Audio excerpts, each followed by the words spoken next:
We are talking about cancer. It's World Cancer Day on February the 4th, and looking at the World Health Organization statistics on cancer globally, it says that cancer is the second leading cause of death globally, and it was responsible for 8.8 million deaths in 2015. Globally, nearly 1 in 6 deaths is due to cancer. Now, this year's theme is all about prevention and what we can do as individuals or as communities, as companies, or indeed governments, and of course the medical profession, to prevent this and bring the numbers down. The theme is We Can, I Can, and I'm asking you today your thoughts on that. Joining me here in the studio to share their stories, and quite inspirational, I have to say. Let me first introduce our doctor today, Chief of Surgical Oncology Services at Zahra Cancer Centre, Dubai, and that is Dr. Sadir Al Rawi. Good morning to you, sir. Good morning. Thank you for joining me today. Alongside you, one of your patients, welcoming to the show, Wissam Al Khatib. Now, Wissam, welcome to the show. Thank you very much. Thank you. It's great to have you here. Now, Wissam, you're 30, just about to turn 31. Yes, I'm 30. I'm turning. This is month turning to 31. Yeah, this month.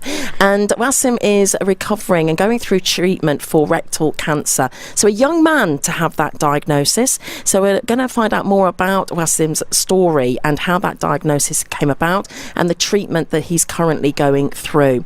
Also joining us alongside is Charlie Robinu, who is recovering from breast cancer. Hello and welcome to the show, Charlie. Good morning. Thank you for having me. And your diagnosis happened when? It was June 2015, completely out of the blue. I thought I was a healthy person. Yeah, you look very healthy. You are how old? I'm 43, just turned 43. I'm married with 2 boys. Yep. Yeah, so it must have been a shock. Yeah, it was a shock. I'd breastfed both of my children. I didn't smoke. I didn't think I was in the high risk category for breast cancer. So it really was like my world fell apart for a couple of weeks until I gathered myself together. Well, we'll find out about your story as well. Thank you for joining me today. Alongside Emma Reimer, also recovering from breast cancer. Hello to you, Emma. Hi there. So when did your diagnosis happen? It was towards the end of 2015. I actually noticed a lump in the summer, but I ignored it stupidly for a few months because, like Charlie, I felt completely healthy and well, and I just thought it must be nothing. And I tend not to kind of get too anxious about my health because you have such a busy life. But I went and got myself tested finally in October, and that's when I was told that yes, unfortunately, you have cancer. Had you had checkups before? Had you been for mammograms or ultrasound? I'm ashamed to say no. That's definitely something that I would advise women to do very regularly, especially when you reach your 40s. We are all busy and we've all got excuses, but it's so important to catch these things early. You were busy, you had a career, you had a lot going on, married with a boy, 7 years old now. He also keeps me very busy. So, that day when you're told, it must have felt like everything was going to change forever. Oh, absolutely. I mean, I just kept bursting into tears every time I would think of my son. My husband obviously just looked on completely helplessly. I mean, we had no idea what was coming, and it just felt like, you're in this big black hole and you just feel numb, to be honest, for a while. And then there's a lot of tests that have to happen before you get your final diagnosis, and then you can start planning treatment. And that seems to take forever. I mean, it was only really a matter of 3 weeks before I got my final test results, but it felt like years. It was a very long wait. But yeah, I mean, well, you just get on with it. Well, we're going to spend time talking to you on this, or just looking at this World Cancer Day and what it's highlighting. And, it talks about how cancer affects everyone in different ways, and that all people have the power to take action to reduce the impact that cancer can have on individuals, families and communities. So just to start with that a little bit, it can affect everyone in different ways. How do you think it's affected you, Emma? Charlie? I feel like I'm a more positive person now. Actually, it was amazing how the universe works. But the day before I got my final diagnosis after the test that Emma was talking about, I knew I had cancer, but I didn't know how bad it was. And I was actually enrolling on a year course in clinical hypnotherapy, and I thought, oh no, I'm not going to be able to do that now. I'm not going to be able to do this and all of these things. And even other people were saying, oh, you shouldn't. You've got to look after yourself. And my course tutor said, actually, this has probably come at the right time for you, because you're going to learn so much positive psychology and coping mechanisms, and go ahead with the course. And if you need extra time for homework and assignments, we can do that for you. So going through that course was incredible. It was an amazing help for me, and I managed to do all of my practice clients and inspire other people as well doing that course. Well, same for you. What would you say? How has it affected you, that diagnosis? Actually, it's a change.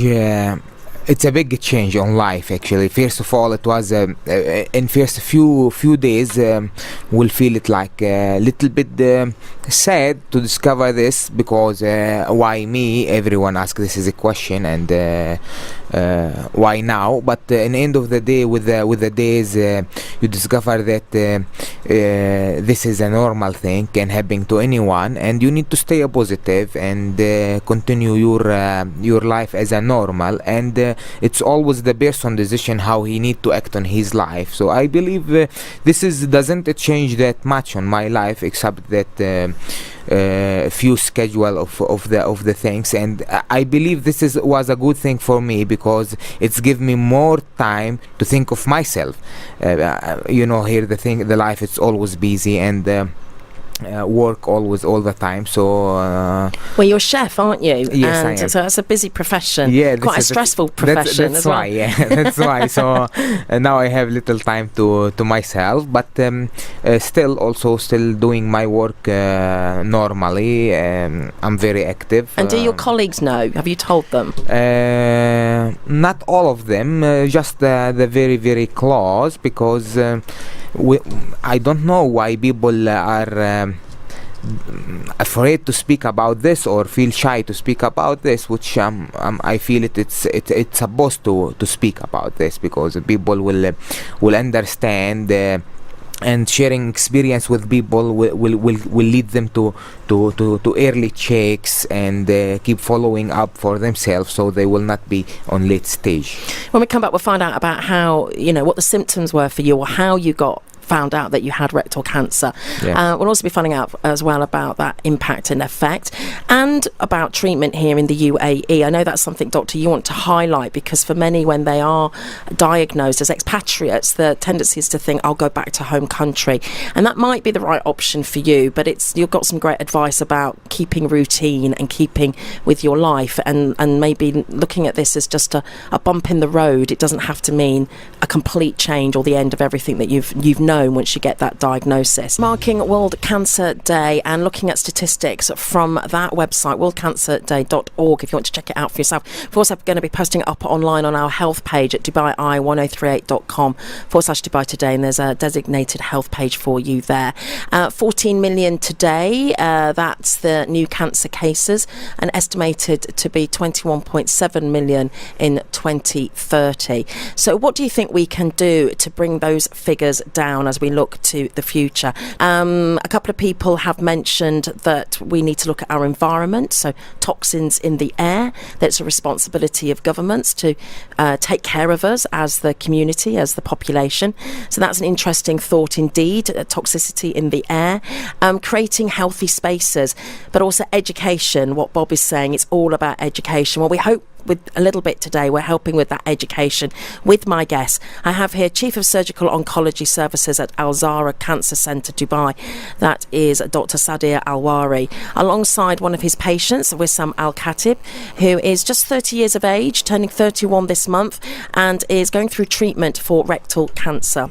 We also have here at table, recovering from breast cancer, that is Charlie Robineau, and Emma Reimer, also recovering from breast cancer. And I believe you two ladies met each other through a support group, Pink Ladies, is that right? That's right, yes. And we're going to be talking about how important support is when you are going through treatment and coming to terms with that kind of diagnosis. Doctor, let me get your thoughts on this. We were talking before about how it can affect your life, getting that diagnosis. What's your advice for people when it comes to managing that diagnosis? And there's a lot of information that the patient is going to have to process and look to understanding where they're going to have treatment and how to take their life forward. Thank you for inviting me today. It is really a tragic when the patient hear the first time that he had a cancer, but through mentoring and through multiple sessioning with the patient about the progress and full explanation about the details of every step that the patient going through.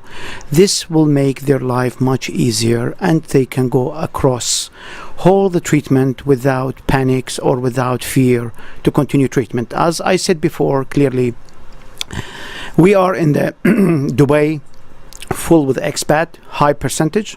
These people in the past, they try, once they hear the cancer, they really get their luggages and go back to their home country. That's no more. People here are being treated, diagnosed, and full support during all their steps of their treatment, and they can even go back shortly after their treatment to work. That is the most impactful factor on the progress of the condition, psychological plus empiric treatment of the patient. If the patient, and we are as a support group, try to explain that to him and every step, and how we put him through multiple group support, like what we have a pink support group. We try to create in Zahra Cancer Center these support group from different recovering patient or different stage of treatment that will create a new really impact on the patient psychology and progress of the patient during that part. What are the cancers that are the most frequent at the moment? What are they? According to the statistic, in Middle East, different from United States, different from England. When here we try to see most of them breast cancer, number one, for the smokers, lung cancer, for the male, more prostate cancer, and for the other groups like GI, colorectal cancer. However, we see here different quality, but still the breast cancer and lung cancer and prostate cancer are number one. And why is it? What are the high risk factors to developing those kind of cancers? That's excellent question. If we look to the most risk of cancer in this population, there are different factors. The most common theories are like lung cancer. We are looking for smoke and inhalation are the most common frequent. Carcinogenic effect in the smoking, that is can produce cancer even after 10 years of stop smoking. For the breast cancer, multiple factors be introduced in having to cause this type, including genetic factor and the BRCA gene evaluation. This is one of the common cause. Other factors is certain carcinogens in different type of treatment. Multiple breast disease, inflammatory or changes in the hormonal sequence can cause that type of cancer. But still, hormone changes and genetic factors are still number one in the breast cancer. For the colorectal, carcinogen, multiple material that you eat, in addition to the genetic factor, like Wissam himself, I cannot talk about carcinogenic in his condition. Genetic factor is playing the major important role to have a cancer in a young guy, 30 years old, most likely with the KRAS mutation or microsatellite instability in their cancer of genomes. And he telling me, I don't have anybody in my family that can have a translocation or a mutation in his chromosome during his embryonic development to cause such type of cancer. Okay, we're going to find out more when we come back and share your thoughts. Somebody's just texted here. Do put your names on your messages. Why not stop talking about cancer and start talking about adulterated food, polluted water, processed foods, harmful preservatives, and an unhealthy lifestyle? Prevention is better than cure. Do you really want us to stop talking about cancer? How are we going to learn and how are we going to grow and develop if we don't talk about it? I'm marking World Cancer Day with my guest in studio. We have Chief of Surgical Oncology Services at Zahra Cancer Center, Dubai. That is Dr. Sadir Al Rawi, alongside one of his patients, Wissam Al Khatib. He's recovering or being treated for rectal cancer. He's 30, about to turn 31. He's a chef. He has his company PH7 Catering. And we've also got here, alongside recovering from breast cancer, Charlie Robineau, mum of 2 and working girl as well, now a student and studying psychotherapy. Yeah. Excellent. Also Emma Reimer, who's recovering from breast cancer. She was also a busy career woman when she got her diagnosis just over a year ago, and, right. and dealing with that and recovery and treatment. So I want to find out about the types of cancers that you have, the treatments that you have had and are going through, but also to respond to this statement here. And we're asking you how you feel about cancer in the world that we live in, and to bring down that the global figures on cancer worldwide. Somebody here is saying stop talking about cancer and start talking about adulterated food, polluted water, processed foods, harmful preservatives, and an unhealthy lifestyle. Prevention is better than cure. Charlie, your thoughts on that? I hear that, and I'm a real advocate. I mean, once you get diagnosed, I felt like I was no longer in control. Suddenly you've got to go on this journey that you have no control over. But what I thought I could control was what I put into my mouth, what I say to myself, what I do, how much I exercise, the things that I use on my body, even shower gels and soaps. I changed all of that. I use coconut oil as a deodorant now. I do believe that there are a lot of things that we can do to prevent our cancers, but I will never know why I got my cancer. I could drive myself crazy. Yeah, I mean, you don't have a family history of it. Actually, my mum had it 7 years ago, and she was told to tell your daughter not to worry. This is, it's not genetic. I had the BRCA test. I'm negative, so I don't know why I got my cancer, and it was actually caught at stage 3, grade 3, and it's very complex. I didn't realise breast cancer had so many, So I'm hormone positive, BRCA negative, HER2 negative. And it spread to my lymph nodes in my arm as well, and in my chest wall. So out of 15 lymph nodes that were removed, 10 were positive, which meant I had to have the chemo and I had to have the radiation. So, yeah, and they couldn't save the breast. So I had my left breast removed, and we didn't reconstruct due to the fact I was having to go through all of this treatment. So that's something that I'm hoping to do in this year. How old were you when you were diagnosed? I think I was 41, and I'd never had a mammogram. I'd had one the year before, but I had a notoriously difficult one to pick up. It was a Paget's disease. It started in the nipple, and it was just literally an itch. That's all it was. There was no lump, and I slipped through the net somehow. It happens. So by the time it became something, it was already in a later stage, unfortunately. However, I got through the treatment, and I feel like I'm a well person, and I'm cancer free. Emma, what do you think about that kind of statement? Yeah, I think it's obviously important to have a healthy lifestyle anyway. I mean, we should all be careful of what we eat, and we should all be exercising more, and etc., etc. But I think it's a bit of a dangerous thing to do, to sit there and blame yourself and go, I wouldn't have got cancer if I'd been healthier, because at the end of the day, very, very, very healthy, super healthy people also get it. So, the point is, once it's diagnosed, is then try to make healthy, sensible choices afterwards. But just know that, I feel in some ways it's a very indiscriminate disease, and there isn't really... You don't have any control, really, at the end of the day. You should be healthy, for sure, but that doesn't give you any guarantees that you're not going to get sick.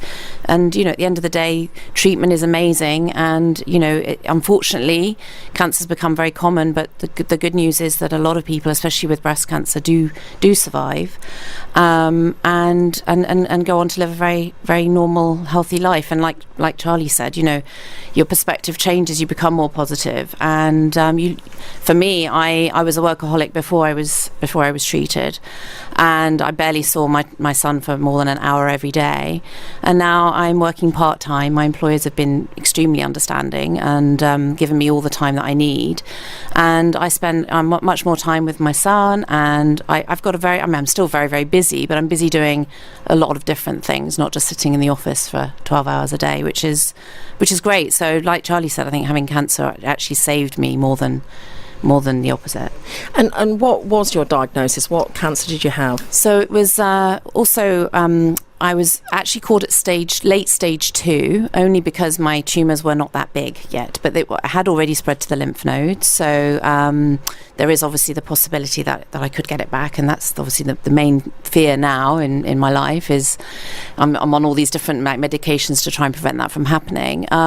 So it was stage 2, grade 2, but it changed to grade 3 after chemo. Basically, I had chemo first because the surgeon needed better margins. So she couldn't operate until I'd had the chemo to reduce the size of the tumours. By the time I'd finished chemo, the tumours had shrunk by half their original size. But then in the 2 to 3 weeks between then and actually having my mastectomy, they almost grew back to the original size again. So the chemo, the cancer had kind of reacted and fought back and adapted and became more aggressive. So she managed a very successful surgery, but this is the thing, it's an ongoing journey. Yeah, for sure. But, you're living your life and you absolutely have turned a corner, which is really, really good. And for you, Wissam, with your treatment and also responding to this text as well, and particularly somebody so young to get this diagnosis of rectal cancer. Now, you've been through chemoradiation treatment, I believe, and you've had some surgery as well. Yeah. And you're about to start chemo, the next round of chemo. So what do you think when people are talking about those foods that we eat, and you're a chef, and why do you think you got this disease? Actually, I agree with the Dr. Sadir when he said about genetic. First of all, I'm 30 years old, and I'm doing sport very well daily. I work out like 2 hours or 3 hours. And I'm very careful with what I eat since long. That now I'm almost vegetarian. And but is that before the diagnosis? Yes, I do care of my food, and most of the things I eat organics and all of this. But in the end of the day, I get a cancer. So I don't believe that. It's the food and the lifestyle. It's effect, but it's not the only thing. It's maybe 1 or 2 or 3%. I don't know what the exactly thing, but in the end of the day, it's genetic and. Not only the lifestyle. If the food, it's not the only thing. I do believe that we are using many chemical in our life, starting from the soap, the shampoo, the thing we are using as a daily basis. Right. So, and it just shows you then, doesn't it, Doctor, that it is indiscriminate, really, in that it could happen to anybody in theory. But there are high risk factors. We definitely should watch what we're eating and our weight and exercise. We should exercise. It's not to say, well, don't bother doing any of those things, because if it happens, it happens. But it's not always about your lifestyle. That's excellent question here. Nobody figures really what's 100% causing of the cancer. Multifactorial things can happen and can cause any different type of cancer, but still we go to the other part, like gastric or colonic cancer, most likely from nitrosamine materials that we ingest in our food, and this is type of smoked food, and even smoking itself can cause increase of colorectal cancer, pancreatic cancer, because the nicotine material that digested in saliva can trigger the genomics of these mucosa or the cells in different pancreas and GI cancer. However, still we say that good quality of life, healthy lifestyle, healthy food is important to everyone. However, the only thing we cannot control it is the genetic factor. Genetic factor is a genome that's everybody present in himself, but exposure to radiation. The first question I ask a patient for like thyroid cancer, have you been exposed to radiation to your neck or any family history of your thyroid cancer? Majority of the people, they deny that, but still good number that people coming from near war zone areas, they have exposed to radiation, and that's will increase their risk of having cancer. Yes, go. I also just want to say, I think the fact that we all have a much more stressful lifestyle nowadays, always on social media, etc., the stress levels need to be managed for sure. And we've even discussed how sometimes we think that if you've got an unresolved trauma or something, emotional trauma from your past that you haven't really dealt with, all of these things that get internalized also don't help. So it's very important to try and do a lot of yoga or meditation and mindfulness, and just generally just try and think positive and reduce the amount of stress in your life and really deal with those issues and move on. And I think that helps a lot. And you mentioned social media, and it feels like we're bombarded with lots of stories about cancer or treatments or alternatives and all these different things that it becomes quite scary because it's around us all. We're talking about it today, but at the end of the day, it can sort of I hope it isn't making people feel fearful of going to be tested. In fact, we're hoping that it's going to inspire people to go and get tested and not to be afraid. But in some ways, I can see why people want to bury their head in the sand when we're bombarded, and you just think, you know what, I don't want to even think about it or deal with it. Has that been the case for you, or what do you think about that, Emma? Definitely. I think, you hear the word cancer and it's just so terrifying, and you think that can't possibly happen to me. So you just don't want to deal with the possibility that it might. And that's exactly what I went through. The first 2-3 months, I said I knew I had a lump, and I just thought, well, I'm not feeling unwell, so I must be fine. Don't be silly, don't worry, don't panic.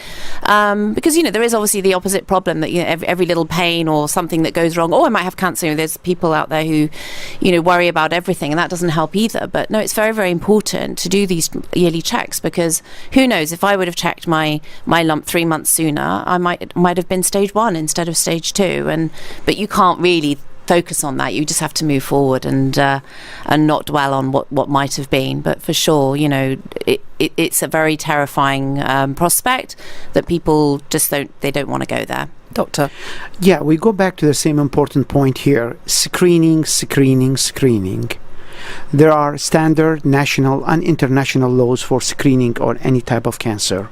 Like for the breast cancer, clearly the standard in the United States is to have any woman by the age of 40 should have the first mammogram. And this should go on yearly until age of 65. However, in the United States, we can continue until the age of 75. The Britain on the European standard is a little bit different. Women start screening by the age of 45, but it needs to be done every 2 years. Now, with the screening, we can find early cancer. With it, monthly women self-breast examination is a must. That has been really little bit ignored or oversighted by different people. Now, let's go back to her. She told me, Charlie told me that her mother have a breast cancer. You should, when you have your mother breast cancer, regardless, 10 years earlier than your age of the mother had, should have screened.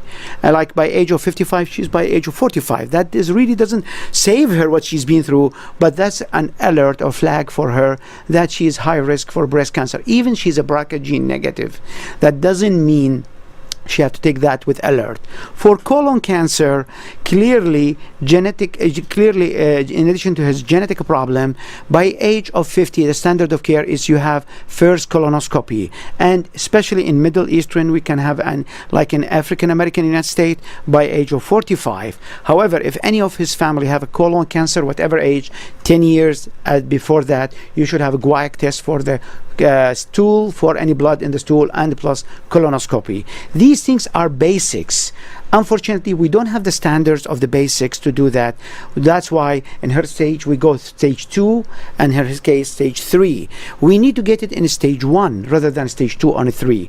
Educational part and screening. Now we create in our cancer center the standard of that part to get packages for screening, and some of them are free. Lots of people texting in. We're going to share all your thoughts when we come back. Stay with us. Just coming back quickly, the person that texts the message in about stop talking about cancer but start talking about our food and processed foods and etc. It's come back to say that, no, I don't mean don't talk about cancer, but why is it that it is on the increase? It's research is suggesting in the past 10 or 15 years that cancer is on the up. What's happening in the world? Why is that the case, Doctor? That's an excellent question. However, really the cancer is increasing. It's true. However, our statistics clearly said and showed that increased cancer screening, that shows us increase the cancer cases. The more we screen, the more we find the cancer at an earlier stage, the more we treat. With the advent of new technologies, having a patient have an ultrasound for any thyroid issue, having a CAT scan for any abdominal pain, having early diagnosis for any patient having any mishaps happening, get CAT scan or MRI, that shows increased number of cancer incidents by early detection. So that's one reason. One reason is because people are are getting screened more, so more statistics are out Definitely. there for it. Here, a couple of people are texting about insurance. James is saying so many of us would like to or need to be screened for cancer. However, here the majority of medical insurers see this as preventative medicine and so exclude the majority of this benefit. Furthermore, as you get older, the insurance does not test for cancer or similar cases, as this will either flag you as a high risk or quote you out of the cover. Really good point to make, James. Somebody else, Fadi, is saying insurance companies don't include the necessary screening tests for cancer in their packages. Why is that? And remember, it is a business as well. Let's say, we have to say that, Doctor. You know, seriously. And if we're talking about World Cancer Day and what the organisation is flagging up globally, it is about the access people have to that screening. That's excellent thing. Definitely we have a fight with the insurance company about justifying why we're doing that. However, we need to implement the standards and the international basics for standard screening, and we have to justify through a medical report to the insurance company why we ask for Wissam to have a colonoscopy and why we are doing that, or why we need a genetic test for him. That is basic. The insurance will not deny if you really justify in a scientific and really basic necessity for that one. The medicine here and doing the surgeries are very expensive. The most expensive is the chemotherapy. But when we justify to the insurance cannot deny that. And we have this battle with them all the time, but finally we are successful. The other part, we have also screening packages, which is 70% of it are free. So, Charlie, you know, you're from the UK, same as Emma. We have a national health system there, but you chose to stay here. Your life is here and have the treatment and pay or cover. Hopefully you were covered on insurance. Luckily, I had a good insurance, but I've got 2 children in school and my home is here. My cats are here. It's like, what am I going to do? Disappear for a year, 6 months to a year? So I decided, I had a fantastic team at City Hospital, amazing, honestly. And my mum came out for a visit who had been through cancer with the NHS, and she said, wow, they're good here. I feel I'm leaving you in safe hands. So... I'm sorry to say we're running out of time. There's so many messages coming in. We'll have to return to this topic and we will save your messages as well to use them at another time.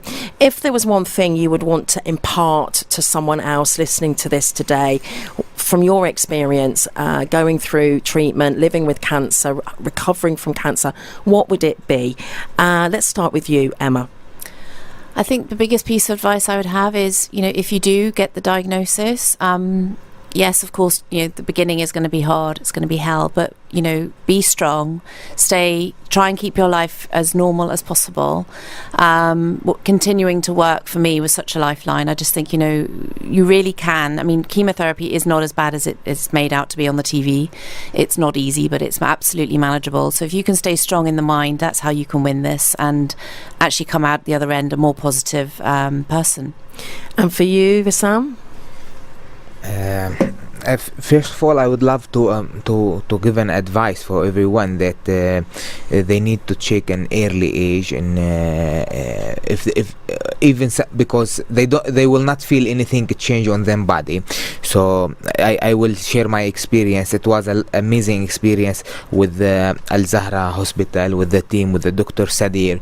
And unfortunately, regard to insurance, my insurance, I wasn't covered in Al Zahra hospital, and they are treating me free, and I'm almost every other days there, and always they check on me and everything, and it was always free in the last 6 months, and they do for me the surgery and everything done well. And for you, Charlie, what would you want to impart? Exactly what Emma said, and you know, statistically, my friends are going to get diagnosed at some point. It's a sad thing, but it's doable. The journey is doable, and to just ask for support and ask for help and focus on the positive, not the negative. A lot of the thoughts about this is that question, why me? But I suppose today it's all about why not me when it comes to the statistics that are out there. Of course, so many people are saying about, you know, prevention is better than cure, early detection, and I think you've been echoing this today. The support is a really big factor for helping you manage and beat this as well, and there are support groups here. You're part of your own support group with Pink Ladies. I know that's been tremendous help for you Yeah. both. There's also the Pink Caravan, the UAE Breast Cancer Initiative that falls under Friends of Cancer Patients. Check those out. We've posted all this up on our blog post today. There's also Breast Friends, part of the Al Jalila Foundation. I know at Al Zahra you have your own support group there as well. So yeah, thank you very much for coming in and talking to us today, and thank you as well for all the messages coming in. They've all been shared between the group here, so they've not gone without being seen, and thank you. I'm sorry I didn't get to share them all, but for now, a big thank you to Dr. Sadir Al Rawi, Chief of Surgical Oncology Services at Al Zahra Cancer Centre, Dubai. Thank you. Thank you. A big thank you to Wissam for joining me today. We wish you all the best. Thank you, ma'am. Thank you so much. And also to Charlie and Emma. Thank you very much Thank indeed. you so much. Thanks a lot. Thanks a Thanks. lot. Thank Thanks. you.